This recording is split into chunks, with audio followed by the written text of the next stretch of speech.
Merry Christmas po sa lahat. Merry Christmas. Although hindi natin alam kung kailan po talaga pinanganak ang Panginoon, yun pong reason kung bakit po tayo nagse-celebrate, yun po ang napakahalaga. So nakikita po natin sa daan, may mga Christmas tree na, marami ng mga tao na namimili para sa mga regalo. Nararamdaman na natin yung tinatawag na spirit daw ng Christmas. Pero ano kaya ang spirit talaga ng Christmas? So today we're going to talk about the person who is the closest in the human realm of the Lord Jesus Christ. Doon po sa kanya pong katauhan bilang isang tao, ang pinakamalapit po sa kanya ay alam po natin ang kanyang mother na si Mary. So doon po sa text po natin, Luke chapter 1 verses 46 to 55, makikita po natin dito yung pinakamagandang psalm na naisulat sa entire New Testament. At ito po ang tinatawag na the Mary Song or the Magnificat. No, yun po ang tawag. So binasa po natin ito kanina. Ito po ang hymn of incarnation. Pinakita po dito kung ano po ba talaga ang Pasko sa puso po ni Mary. At babasahin ko po ulit. And Mary said, "My soul exalts the Lord, and my spirit has rejoiced in God, my Savior. For He has had regard for the humble state of His bondservant. For behold, from now on, all generations will call me blessed. For the Mighty One has done great things for me, and holy is His name. And His mercy is to generation after generation, toward those who fear Him. He has done mighty deeds with His arm. He has scattered those who were proud in the thoughts of their hearts. He has brought down rulers from their thrones, and has exalted those who were humble. He has filled the hungry with good things, and sent the rich away empty-handed. He has given help to His servant Israel, in remembrance of His mercy, just as He spoke to our fathers, to Abraham and his descendants forever." That is the Magnificat, a hymn of incarnation. And that is a psalm. So kung sa Old Testament, mayroon po tayong 150 psalms, no? Makikita po natin that dito po sa New Testament, meron po tayong pambungad na psalm kung saan si Mary po mismo ang nag-express ng kanyang song o yung kanya pong worship. So ano po ba ang worship sa puso ni Mary? Ito po ay yung pag-acknowledge na si Jesus Christ na kanyang dadalhin sa kanyang sinapupunan ay kanyang tagapagligtas, na siya po ang Savior. And dun po sa verse 32, ang sabi niya, nung sinabi po na she will have an offspring and his offspring would be great. So verse 32, sabi niya, he will be called the Son of the Most High. The Lord God would give him the throne of his father David, over which he would reign forever. Ito po ay nangyari nung dinalaw niya po si Elizabeth. At alam po natin na 6 months na nauna po na nagdalang tao si Elizabeth at dinalaw po ni Mary ang kanyang pinsan na si Elizabeth. And when Elizabeth even called her the mother of my Lord, she burst into this psalm, kaya niya po nabanggit ito. Hindi nga siya nagpasalamat kay Elizabeth, no? Pero ang lumabas po sa kanyang puso, ito pong psalm na ito. Now, bakit ko po inuna ang what is Christmas in the heart of Mary?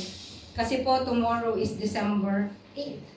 And it will be a national holiday po dito po sa Italia. Now, in the prayers of the Roman Catholics, particularly in the Rosary, Mary is called the Mother of God. And that is in fact true, no? Because she is the mother of Jesus Christ, who is God.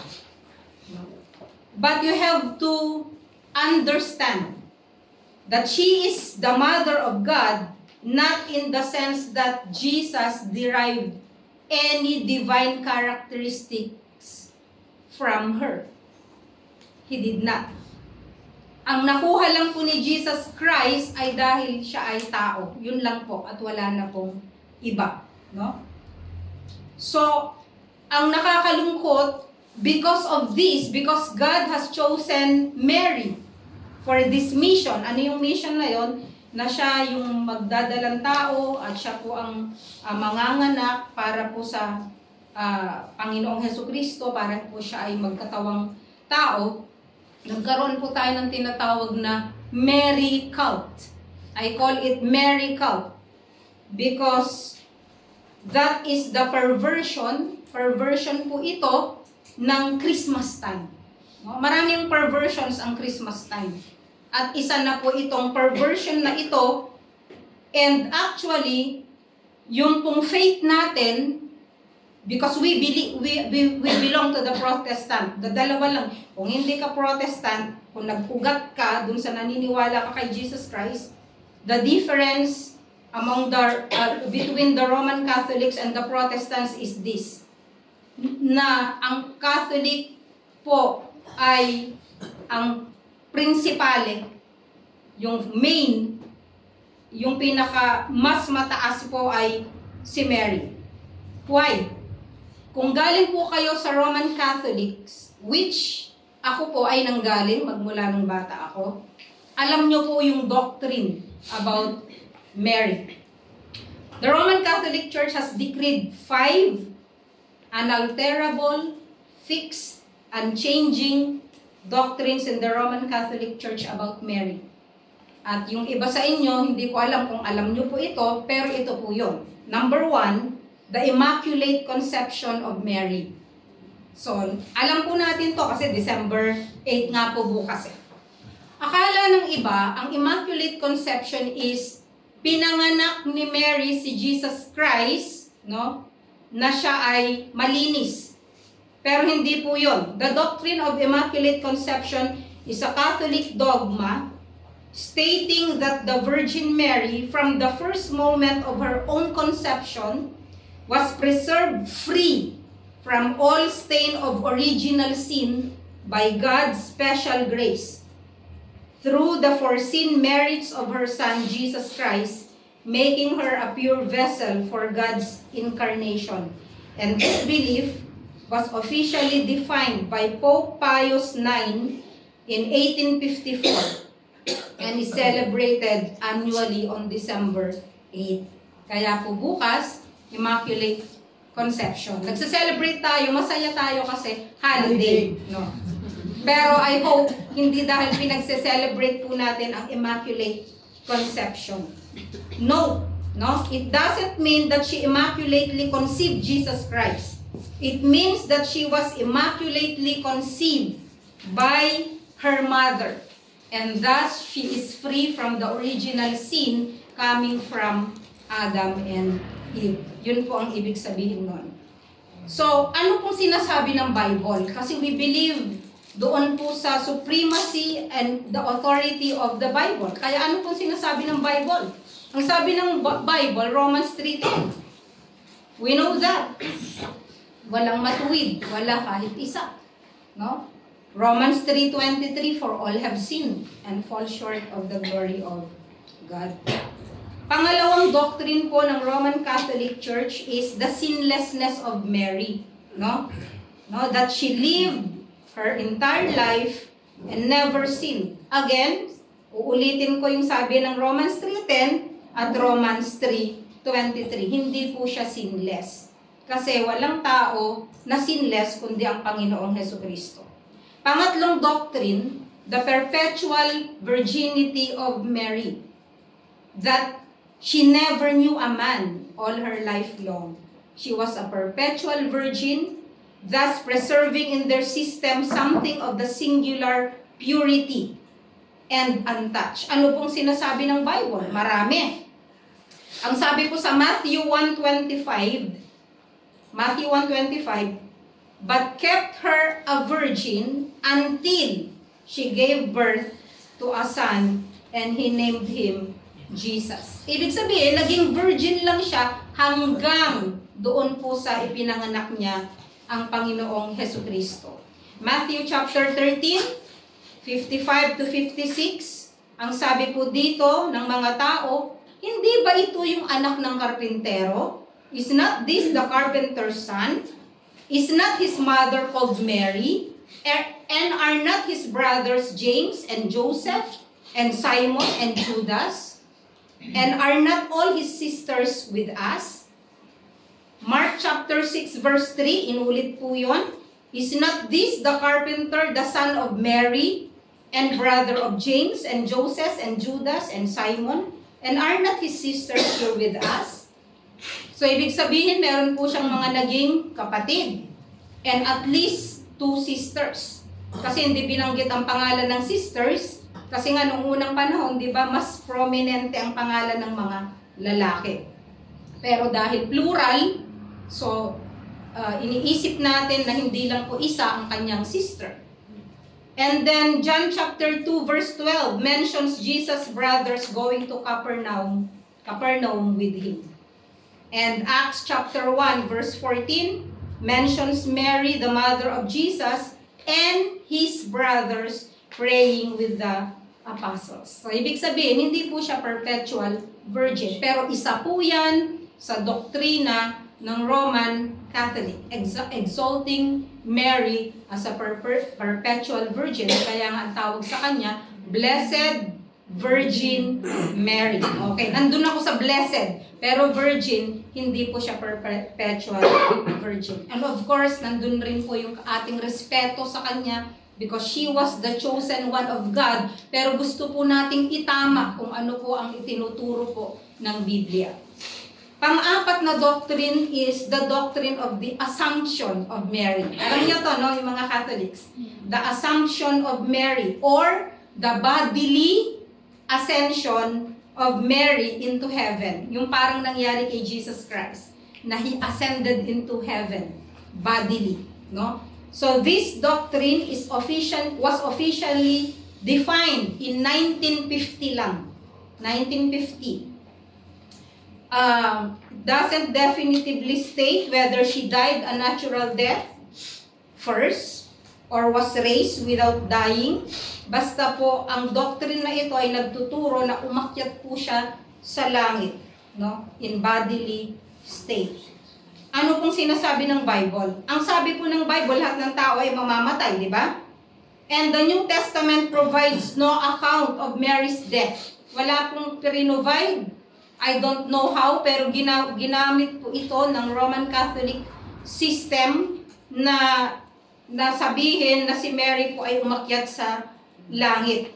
Pero kung matatandaan po natin doon po sa 7 last words of the Lord Jesus Christ, isa sa mga last word po niya ay matatagpuan sa John chapter 19 verse 26. And when Jesus spoke from the cross, He spoke to His mother Mary and the beloved disciple, traditionally known as John, alam po natin, entrusting her care to him, saying, "Woman, behold your son," and to the disciple, "Behold your mother." And the last mention of Mary in the Bible is in the book of Acts, nung kasama po niya yung kanyang ibang mga anak. So tradition also says that John took care of Mary until she died. Yun po ang nasa tradition.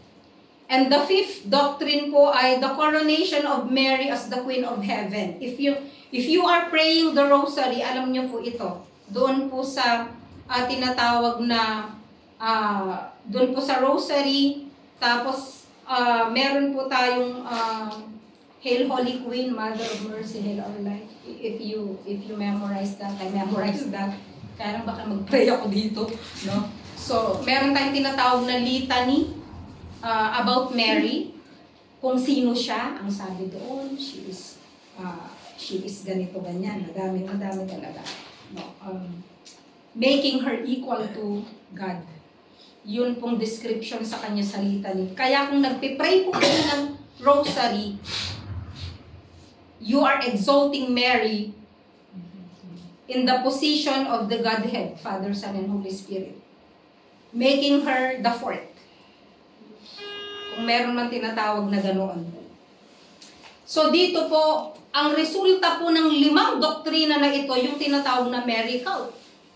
No? Kaya nga kapag sinabi ng iba na Christian, akala po ng iba, pagka sinabing Christian, lahat tayo Christian. Kaya minsan sinasabi nila, are you a Christian? Sabi ko, yes. So, akala ng iba, Catholic ka? No, hindi ako Catholic. I am a Christian, but I'm not a Catholic. No? Kasi iba po eh. No? Because sa atin, when we say Christian, we believe in the Lord Jesus Christ. Okay?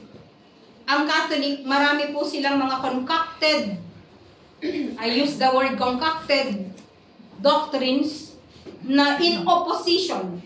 No? I'm saying this talaga na directly, no? In opposition to what the Bible is teaching. And here, doon po sa Magnificat lang, makikita po natin na si Mary mismo, tinuturuan niya tayo how to worship. So ano po ang Christmas sa puso po ni Mary? At makikita po natin dito, una, the attitude of worship, verses 46 to 47.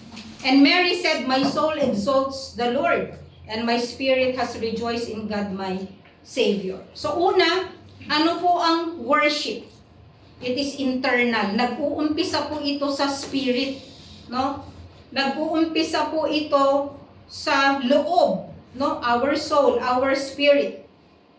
Mary is saying that worship rises from inside. It is not something that you do from the outside. Lahat po ng ginagawa natin outside, dapat ito po ay resulta ng kung ano ang nasa loob natin. Halimbawa, bakit tayo nagpupunta sa church? It should be because of our inward relationship first with the Lord Jesus Christ, relationship with the Lord, and yung pong intimacy natin at yun pong thanksgiving at praise natin. Yun ang reason bakit natin ginagawa yung mga bagay na ginagawa natin sa Panginoon. So it is not a performance. It is not a set of words because you can say, Lord, I praise you, I thank you, I magnify you. Pwede nating sabihin ang mga words na yon, but it would be empty kung hindi po ito nagmula doon sa kaibuturan po ng ating mga puso. So si Mary po, yun po yung sinabi niya, kung ano yung nararamdaman ng kanyang puso.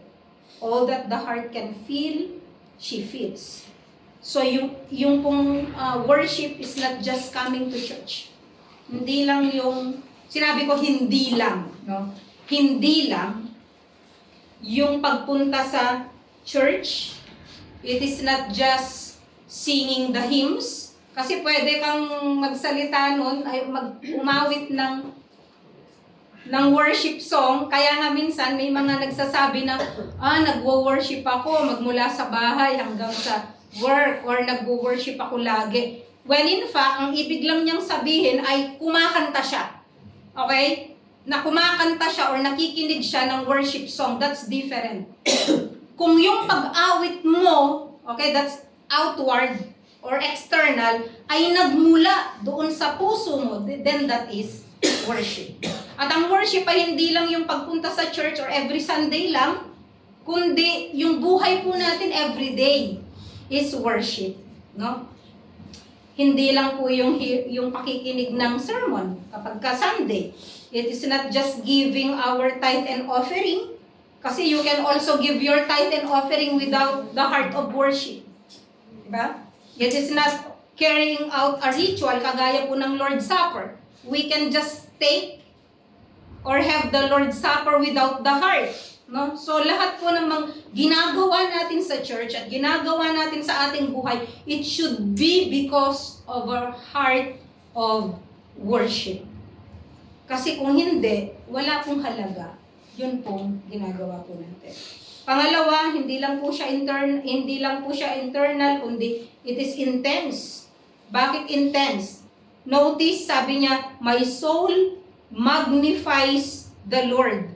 Ginamit yung word na magnify. Alam niyo po bang ibig sabihin ng magnifier?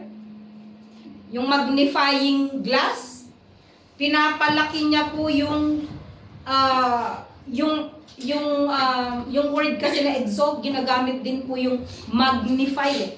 So, ang ibig sabihin ng magnify, kapag maliit po yung letra, lalaki. So, yun po yung worship. Hindi siya paunti. Kundi, ano ba yan? Pag mag-grow. Okay? Mag-burst. So, kaya nga si Mary, nag-burst siya into thanksgiving and praise dahil po dun sa nasa heart niya na hindi niya makontain. Ano yung nasa heart niya? Yung pong balita or yung balita na siya ay magiging anak.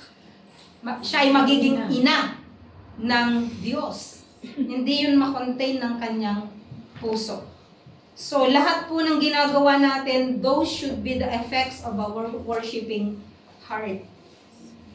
Kaya nga, di ba may kanta tayo yung The Heart of Worship? Sabi niya sa umpisa, when the music fades. Di ba? Kapag ba nag-fade yung music?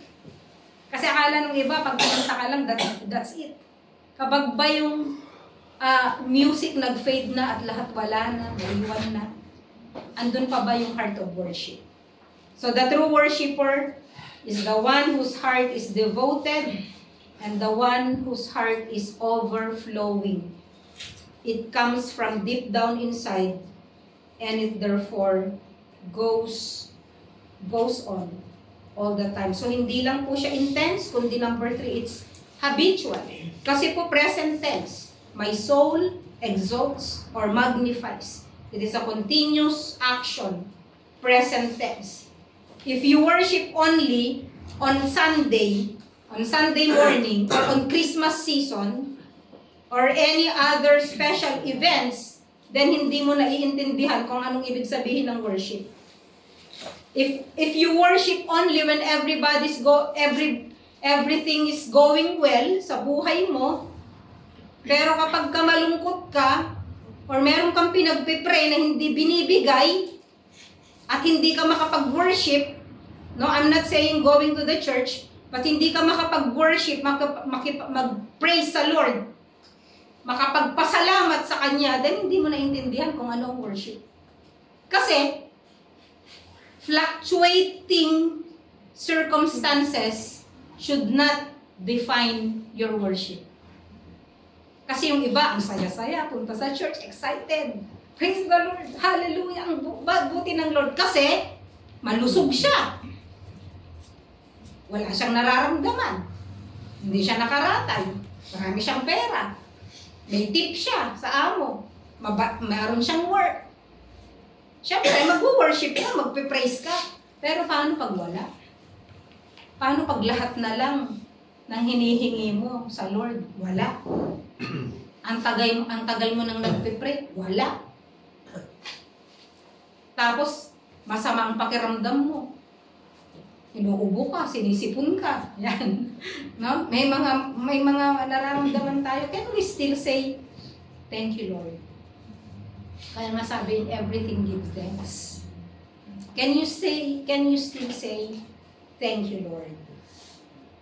Kasi kapag ang worship mo ay connected doon sa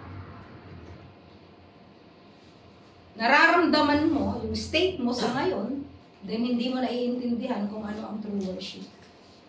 Kasi, si Job, naalala niyo si Job, sa lahat ng nawala sa kanya, lahat nawala sa kanya, pero still, nag-worship siya sa Panginoon.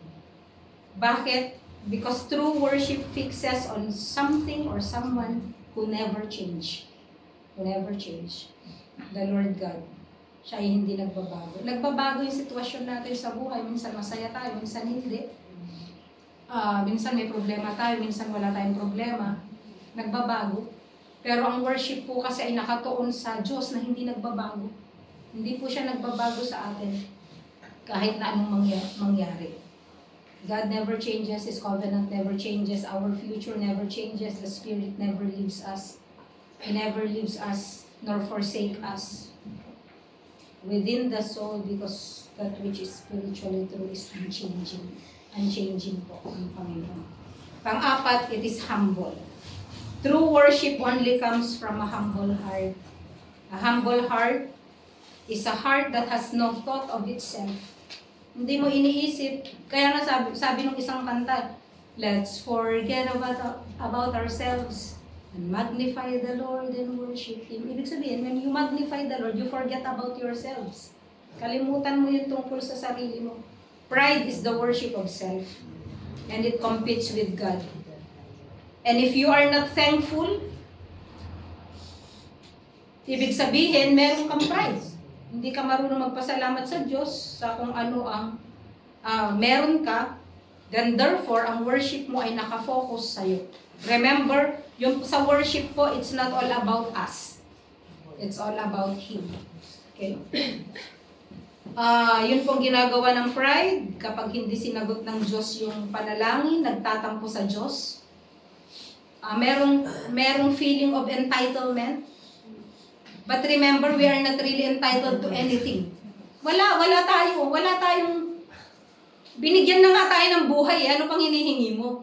Diba? We are not entitled to anything, pero maraming mga Christian, meron silang ganyan, meron silang pride na hindi binigay ng Diyos, hindi binibigay ng Diyos yung pinapanalangin ko, therefore, di na ako mag-church.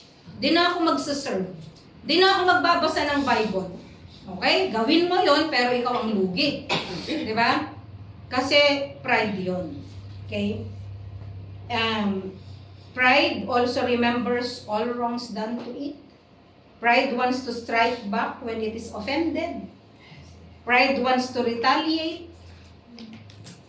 It is not filled with praise because it fixes itself doon po sa life's situation or life's issues. Pero makita po natin sa Bible na God hates pride, no? And God exalts the humble. Doon po sa verse 48, ang sabi dito, for he has had regard for the humble state of his bondslave. Ano ba yung humble state ni Mary? Kasi wala naman po siyang katangian na hindi naman sinasabi ng Bible na mayaman siya, galing siya sa prominent na family. Pero, ang isang alam po natin, nagmula po siya sa line ni David. Alam niyo ba yun? Nanggaling din po siya sa line ni David just like si Joseph. Pero yung kanyang immediate thoughts, nakafocus po siya sa langit, no? Kung saan po nagmumula ang lahat ng bagay. At nung sinabi nga na magiging anak po siya, siya po ay magiging mother ni Jesus Christ ng isang tagapaglingkod, tagapagligtas, no? In-acknowledge niya na siya ay isa lang na lingkod, bond slave. Yun ang ginamit niya. Bond slave. So siya po ay isang common na tao, pero sa isip ko, bagamat si Mary po ay sinner din, nakagaya po natin kasi all have sinned. Naniniwala po ako na si Mary po ay isang godly woman, kaya pinili po siya ng Diyos. I believe that she is God-fearing. Hindi naman po namili din ang Diyos ng kahit na sino. Unconditional po ang pagkapili niya sa ating lahat. At ganun din po kay Mary. But I believe na gusto rin po ng Diyos na ang magiging vessel po ng Panginoong Hesukristo ay isang God-fearing woman. So, ano po yung pong una, yung attitude of worship. Pangalawa po ay tinuturo ni Mary the object of worship. Sino bang wino-worship? Mary said, my soul exalts the Lord and my spirit has rejoiced in God, my Savior. So the object of worship is not Mary. So tinuturo po ni Mary na ang Christmas ay pag-worship, hindi po sa kanya. Kasi hindi siya karapat-dapat tumanggap ng worship.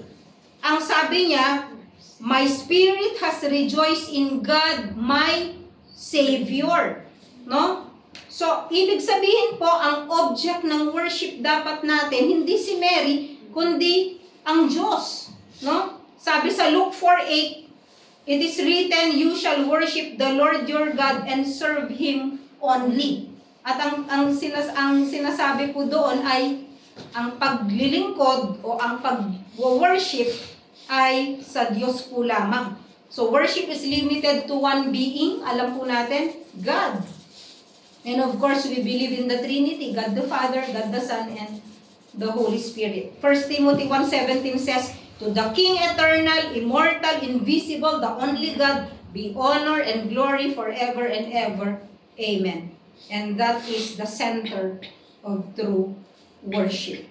And particularly, the heart of worship is that God is our Savior. Kasi si Mary, in-acknowledge niya na yung kanyang ipapanganak ay tagapagligtas din niya. Savior niya. No? Sabi po ng Bible, the Son of Man has come to seek and save that which was lost. And that is the reason why He came. Kaya nga po, doon pa lang sa pasimula, sinabi po sa Matthew na ang kanyang magiging pangalan ay Jesus. Bakit? Kasi ililigtas niya ang mga tao sa kanilang mga kasalanan. His name would be called Jesus, for He shall save His people from their sins. At kung tinawag ni Mary si Jesus na Savior, ibig sabihin, ina-acknowledge niya na hindi siya sinless. Savior. So she worships God, the Savior. So the attitude of worship, it is internal, intense, habitual, and humble. And the second is the object of worship, that is God who saves. Pangatlo, the cause of worship. What makes it happen? Why do we worship? What motivates it? Merong tatlong bagay. First, what God has done for her personally.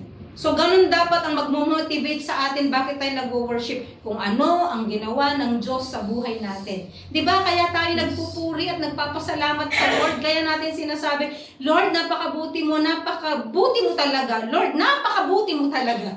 3 beses mo nang sinabi yung word na napakabuti. Walang problema doon as long as galing po yun sa ating puso. Why? Because of what God has done. Kaya pinupuri mo siya. Kung ano yung ginawa mo, kaya nagbabalik tanaw tayo. Christmas time po, it's December, magbalik tanaw tayo kung ano po ang ginawa o mga ginawa ng Diyos sa buhay natin. Magmula po ng January.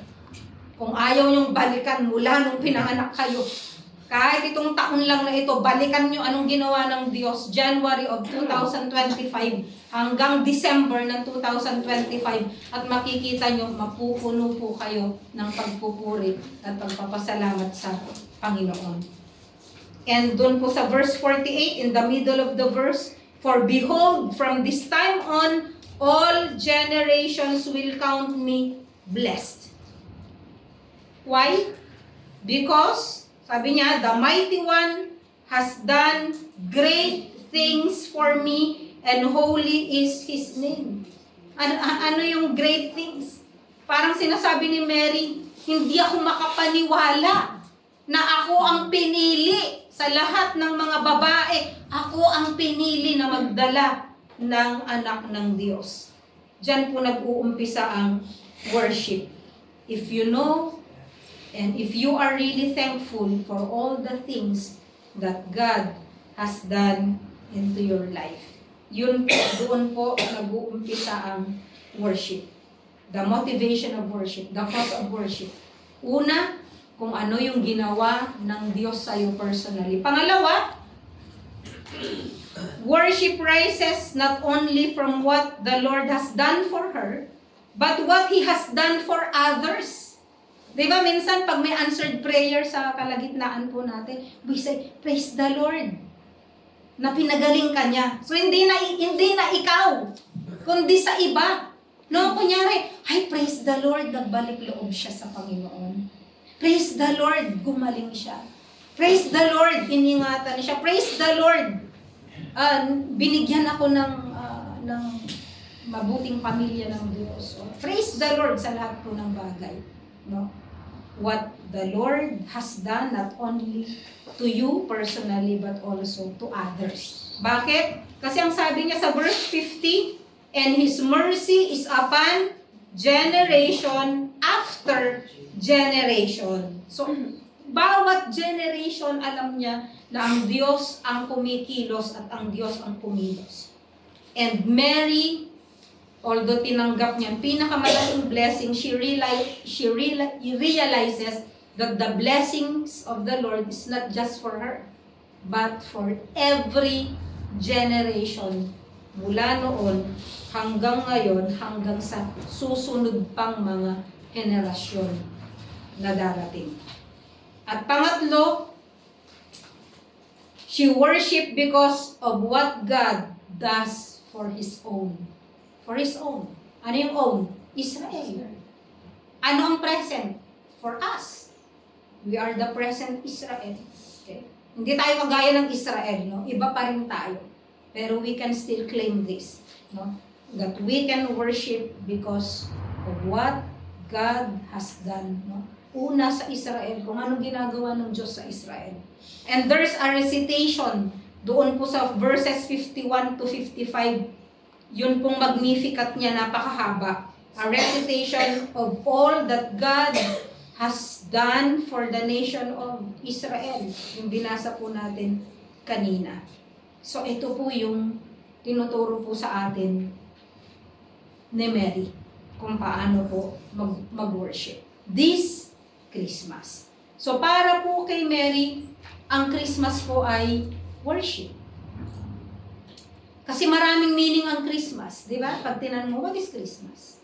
Christmas is many things to many different people, di ba? Sa bata, it means a lot of toys, no? This Christmas. Sa atin, bonuses. 13 months. No? Marami. For the busy mother, maraming iluluto. Kung may iluluto, no?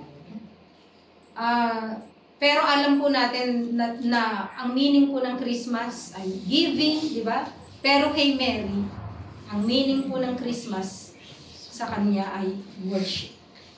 It is praising, thanking, and giving her life. Kaya nga, binigay niya yung kanyang sarili as a form of worship to be the vessel para po maipanganak niya ang Panginoon. So, what is Christmas in the heart of Mary?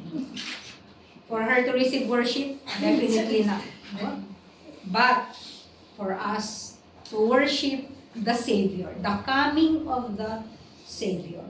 Si Charles Wesley, yung kapatid po ni John Wesley, nagsulat po siya ng 6,000 hymns. Imagine mo yun? Makakapagsulat ka ba nun nang wala kang inspiration? Yung 6,000 hymns na ginawa ni Charles Wesley, na hanggang ngayon ay nasa hymns natin, yun po ay, yung iba wala, karamihan wala talaga, no? Yun po ay overflow ng kung paano siya nagpupuri sa Diyos. At syempre po, nakafocus dapat ang ating worship sa Panginoon.